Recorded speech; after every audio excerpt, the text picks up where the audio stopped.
Flickering lights filled with different visuals and colors. Deep feeling of peace and altered state of consciousness. There are no hallucinogenic medications involved, only the light that claims to activate the parasympathetic nervous system and open my third eye, slowly. Wait, what?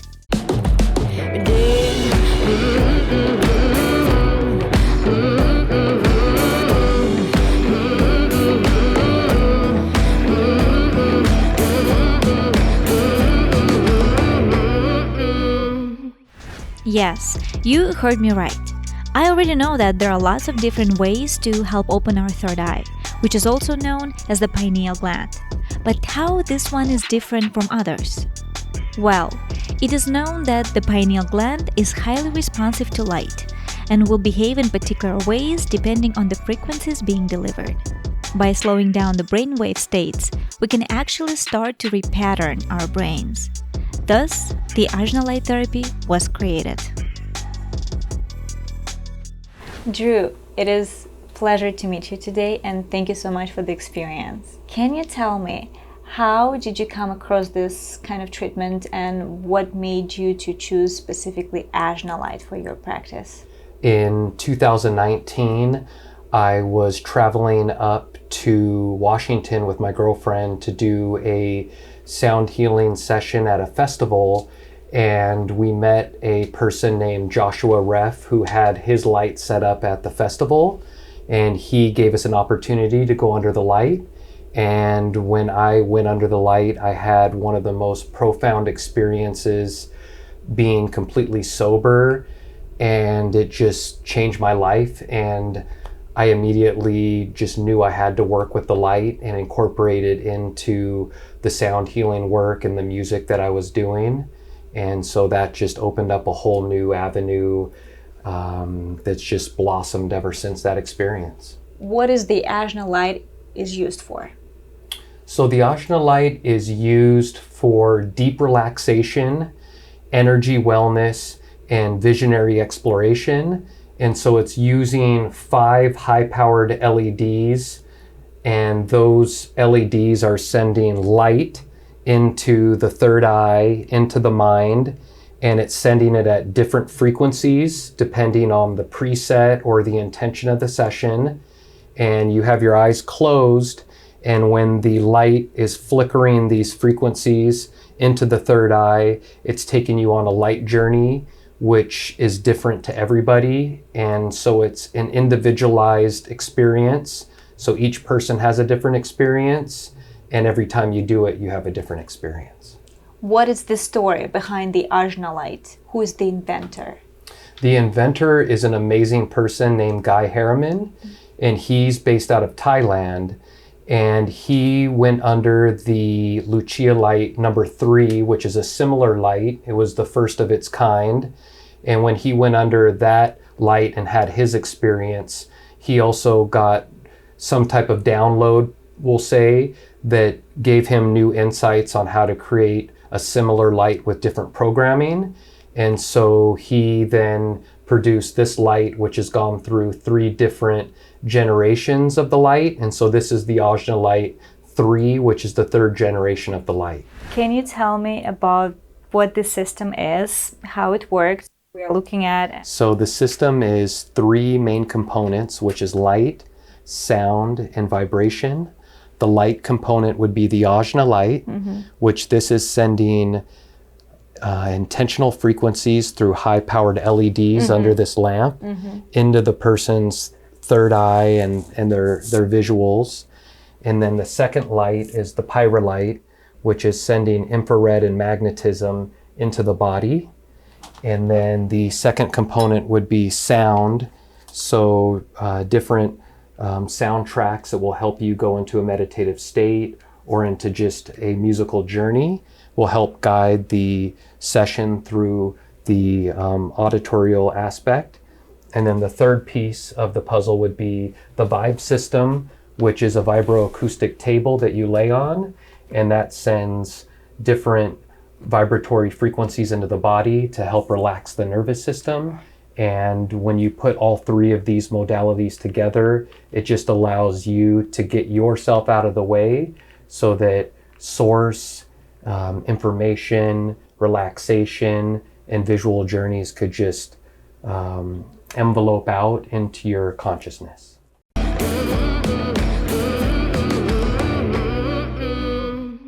What kind of technology is this exactly? It could be viewed as nature technologies because it's technology that allows you to drop deeper into your own nature and connect the nature side of yourself and the technology side of yourself.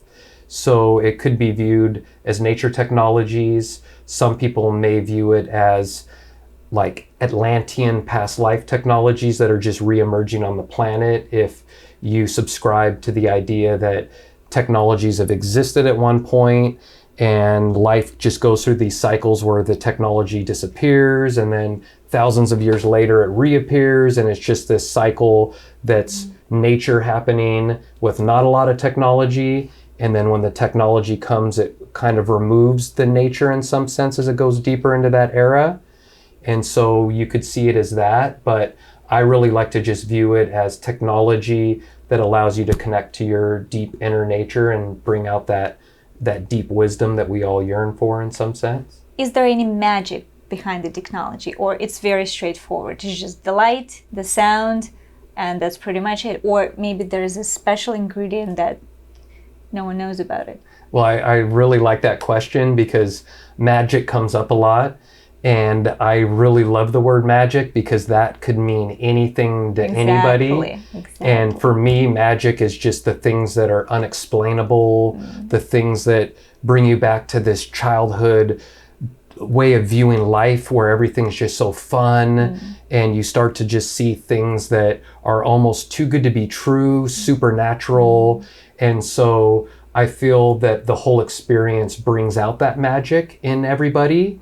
And since it's different to each person experiences a different flavor of their magic per se.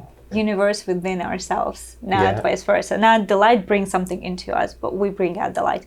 It makes sense. So basically this is the perfect setup, right? I would say this is the perfect setup. And then the pyrolite would be also another key ingredient because it's sending infrared and magnetism into the body, which is just good for clearing any energetics that may have energy blockage, or also for grounding and to help also relax the nervous system. So this would be on somebody's stomach, or if you have pain inside the body, you can lay it near any pain point, which just helps because that would be working through the body and the Ajna light would be working through the mind. I would recommend definitely having a vibroacoustic source that's feeding vibrations into the body, whether it's a vibroacoustic table like the Vibe system, or even a sub pack that you can wear as a backpack, or there's a sub pack model that could be strapped on to a zero gravity chair, which would be another simple way to create your own vibroacoustic system.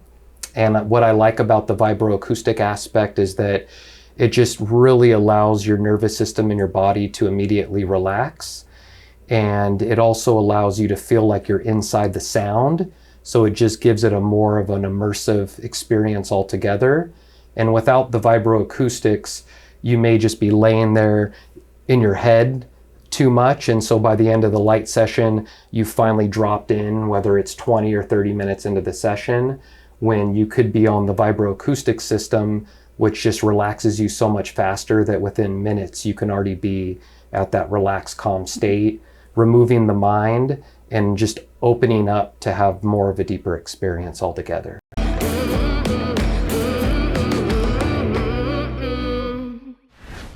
The principle of operation of the Ajna light is based on the biochemistry of the human body and on the change in the frequencies of light that a person perceives while laying under the lamp with his eyes closed.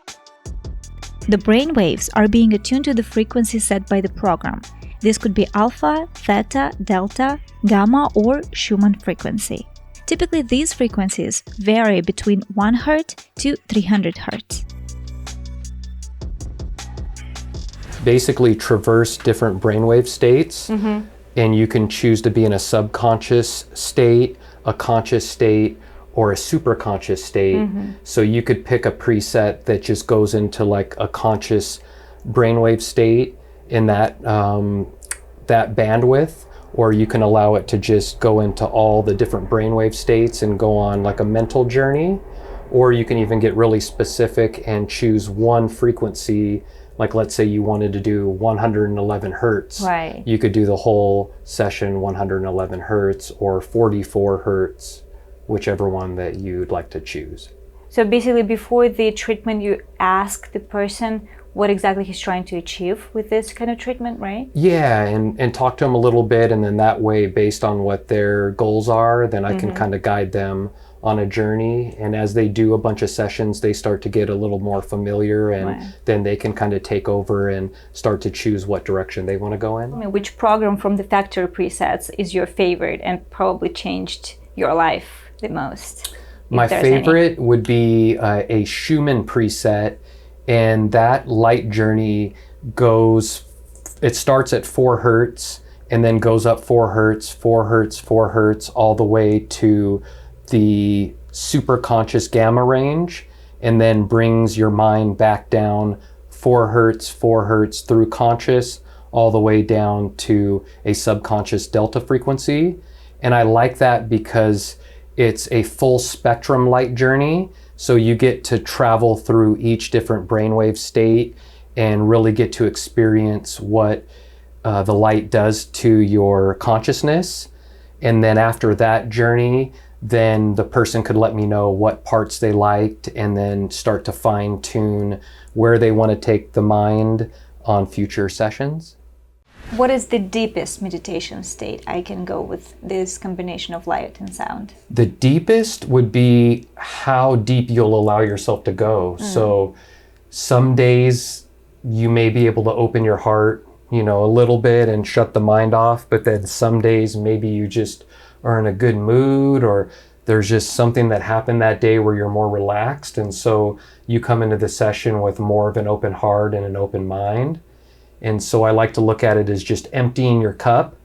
So if you come into the session and your cup is already full, meaning that you have all these expectations, thoughts, your heart's closed off, your cup is so full that you can't really pour that magic in and experience what it is you want to experience. So if you could come into the session as empty as possible and just be this empty cup with no expectation, and you're just fully open, then I feel like those people will have more of a deeper, profound experience than the people that already have these limitations and expectations set up as they come in. That's a very good advice, to come with the empty cup. It's incredible. What are the most hardcore benefits of the Ajna Light therapy? Some of the most beneficial benefits would be complete relaxation, calming the nervous system, which releases all of your anxiety and worries. It allows you to just exit that for that moment of being in the session. And then once you leave, it's up to you to carry that into your, normal day. It also allows you to have visionary journeys. So it could enhance creativity. If you're an artist or you're a writer and you find some type of blockage where you can't come up with creative ideas, you can actually run the light on beta, which is a high conscious state that allows for more creativity. It's a very fast flicker, which a lot of people will then have a visionary experience that gives them another creative outlet to draw upon. These sessions are really good for body pain, because you could put somebody on a delta frequency, which is like a deep sleep frequency where your body is naturally regenerating during sleep. And so if you had a lot of pain in your body, that would be a really good light journey to go under. And also using the Pyrolight pad, which is the pad that you can use in the session that's infrared and magnetism, and then place that pad on any parts of the body that need healing or just to help with the inflammation. There's just so many things that these sessions could do. And again, everybody's different. So everyone's going to get something different out of it each time.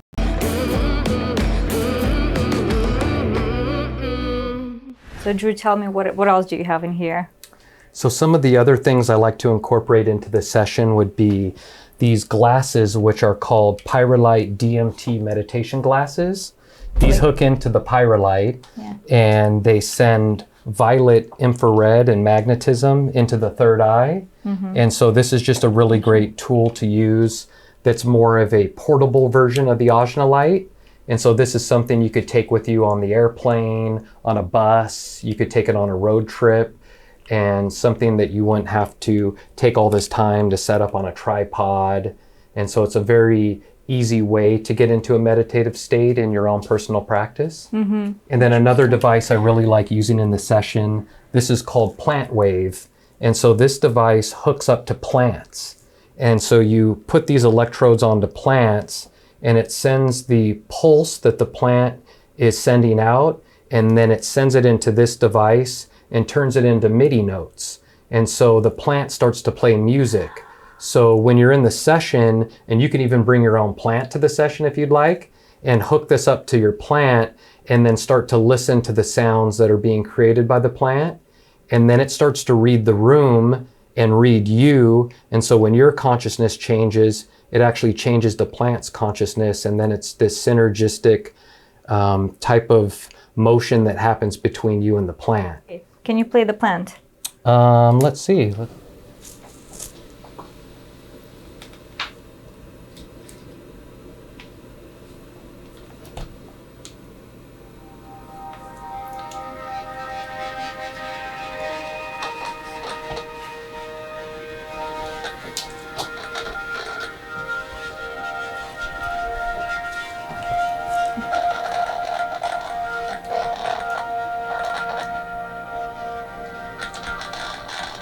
So basically, this is the music that these roses. Yeah, so if you take it off.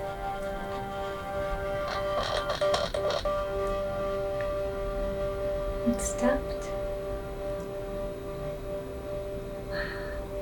And then you could do it with your own self. That's so cool.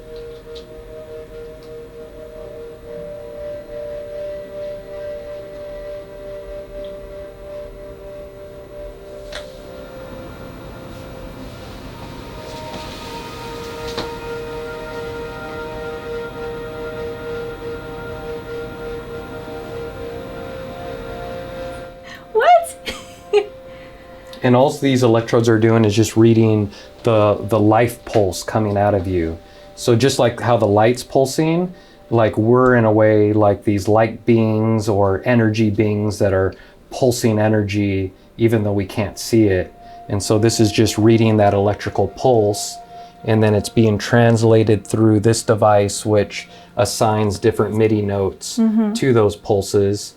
And then it just plays music based on the way that your energy is pulsing.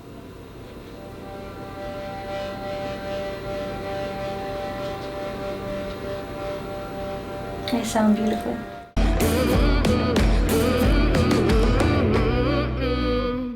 I know that you're also into Reiki. How Reiki experience helps you with Ajna or vice versa? Well, with Reiki, it really, to me in my life, is a practice that helps you get out of the way of yourself. And you think you're this person inside of you that's thinking these thoughts and doing these things. But in a sense, a lot of that's ego and not really the true you.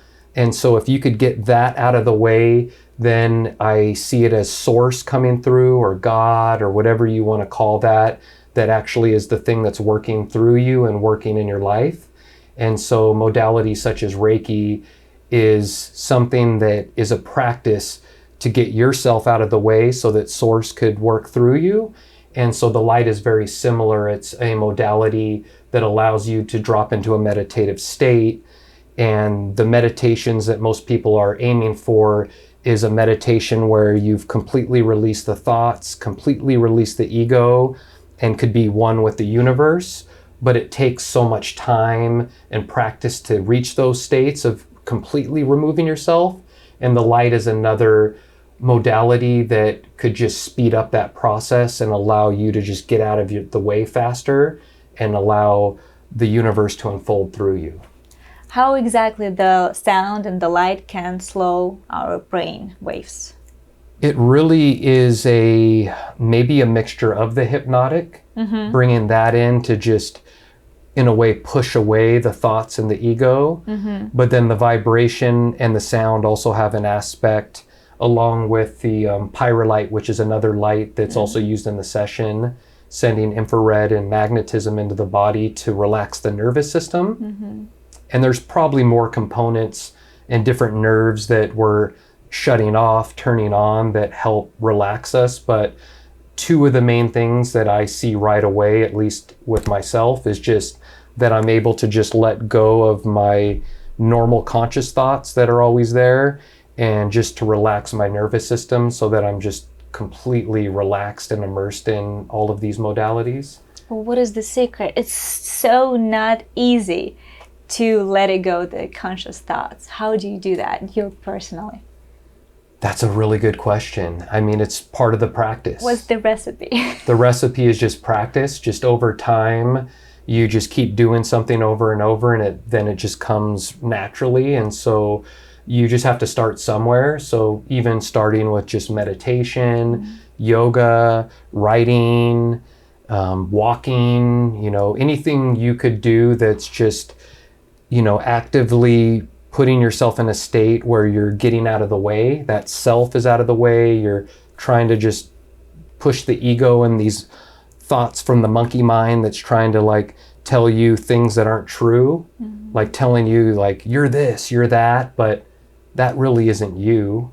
And so it's just really, the first step is just acknowledging that that isn't you, which I think is important, because you could go your whole life listening to these thoughts and think that's really you, and you actually become those thoughts. But there's a point that I think you have to get to where you realize, wait a second, that isn't me. That's a separate signal, you could say, almost like a radio station, that if you move the dial over, you hear the other station coming in, and it's an impeding signal that in a sense shouldn't be there. But once you know that's not you, then you could start to detach, and then you could start to incorporate different practices that will separate that even more, because the end goal, I believe, is to just become one with Source, one with Father, Mother, God, whatever name you want to put on that energy, is that you want to be with that, not with the mind and these false thoughts, because that's going to provide a false reality that isn't even you. And you want to be with your original divine blueprint and walk your true destiny.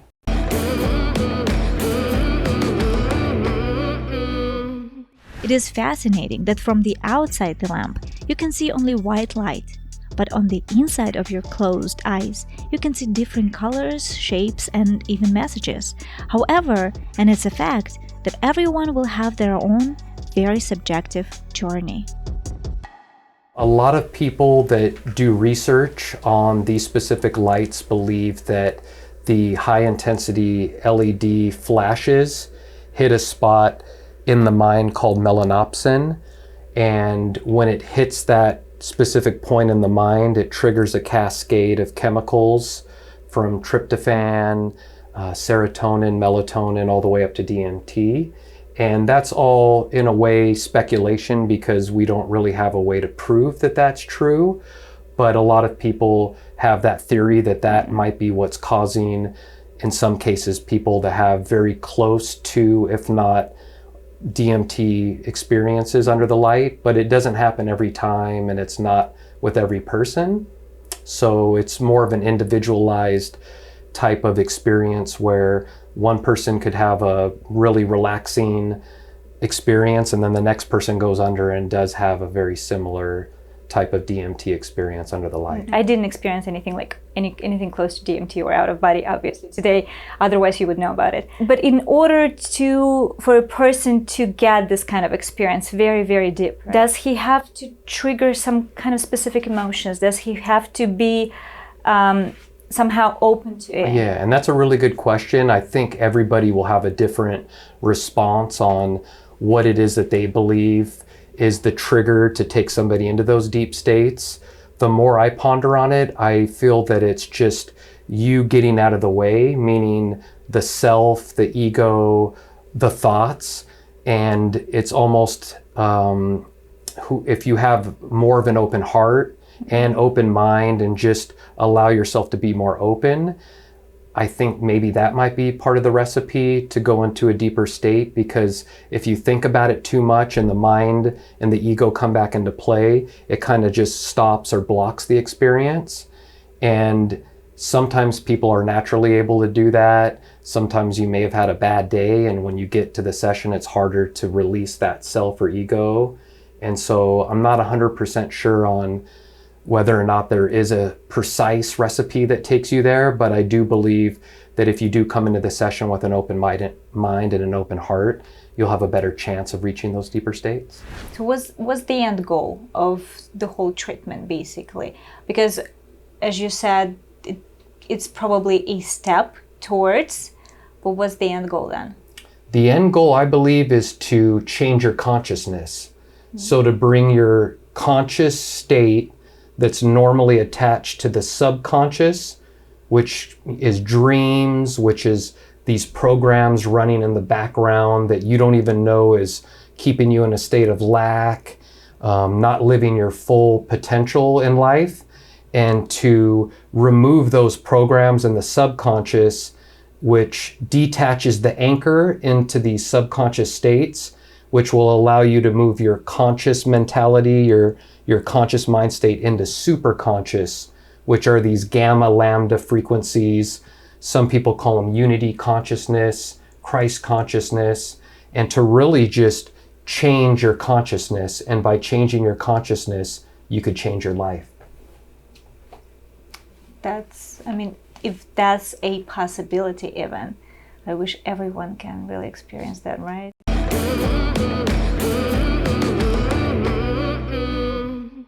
So being open-minded is one of the key requirements. I would say yes. Not just for this even treatment, but for most of the treatments which involves the energetic healing, I believe, right? But open-mindedness in general, not even for the treatments, it's such a great trait. Yeah, and the main thing too is really to be 100% in your sovereignty. And it's really important to know that, you know, at one point in the history of humanity, we ourselves gave away our sovereignty to man, but to know that you could take that back and have control over yourself and not live life like you're just in a dream and you're just following this dream and it's guiding you. And it's almost in a way when you get your sovereignty back, which is just waking up to the fact that there's these programs running in our subconscious, then you turn your dream into a lucid dream in reality, and then you start to shape your life the way you want it. So it's just so important to not give away your power to, you know, the modalities, the practitioners, whatever it may be, and just to remember at the end of the day that, you know, you have control over yourself and that you could guide yourself in any direction, and to not just go with the masses or go with anything. You know, don't trust me, don't trust the books, don't trust the light, you know, trust yourself. Let, you know, myself or the light or the books or whatever it may be show you a new path, but at the end of the day, it's your free will and you that makes that decision. So basically you're saying that it's good to be skeptic. Really good. I'm a really skeptical person, so yes, it's really good to be skeptical. So, and even though you're skeptic, you still, because you're open-minded, right? Yeah. You are still allow some new experiences into your life. Yeah, and I like to look at things from every perspective and not just choose one and just get stuck there and say, only this perspective's right. Like, I welcome that into my life. Like, show me a perspective is my mantra in a way. Like, show me something I don't see. And if that upsets me or it causes me to see a shadow that I've been hiding that I don't know, as much as that might hurt my ego or just maybe like get me upset, like that's part of the practice too, is to remember that that's really a gift that I got to see that aspect, that you could go years before you get to see that again. So you might as well take advantage of that moment and see it as the glass being half full and not half empty in a sense, that's really a gift and not a curse. And so just be open-minded to every perspective and try to see it all. So basically, if the person a hardcore skeptic and he thinks he doesn't need a light, well, then probably he doesn't need a light, right? But if he would be like more open-minded, obviously he would get so many benefits out of it, right? Exactly. Have you ever met some skeptics to whom you would explain about the Ajna light, its benefits and so on, and they would be like, nah, thank you? Yeah, I've actually had some people that, even close friends of mine, that I just right away was excited to share the experience, and for whatever reason they just, weren't ready for it. And maybe it's because you do hear about life-changing experiences under the light. Some people have it, some people don't. And so maybe it is some subliminal thing where the person knows that there could be change inflicted upon them and they're still holding on to their old habits. And somewhere in their subconscious, they know that there is a possibility if they go under the light that it may change them, and they're just not ready for the change. They're scared? Maybe it is some type of fear deep down inside, or maybe they're just not ready. So I always let everyone know, all in divine time, when you're ready, the light will be available and will meet you exactly where you're at. So basically you create this space in here with all those special tools, with the centerpiece of Ajna light. Yes. And people who are supposed to come here, they feel incredibly light and inspired, right? After the session. Yeah. So you help them this way. This is amazing. Yeah, and the whole idea is that it's merging nature and technologies together. So it's basically nature technologies. So using aspects of nature such as plants, oils, different minerals and crystals, and then using technology such as the Ajna light, vibroacoustics, and infrared and magnetism. And then when you put that together, it's just this really amazing balance where it will just allow you to go deep into the nature of yourself and to explore who you really are.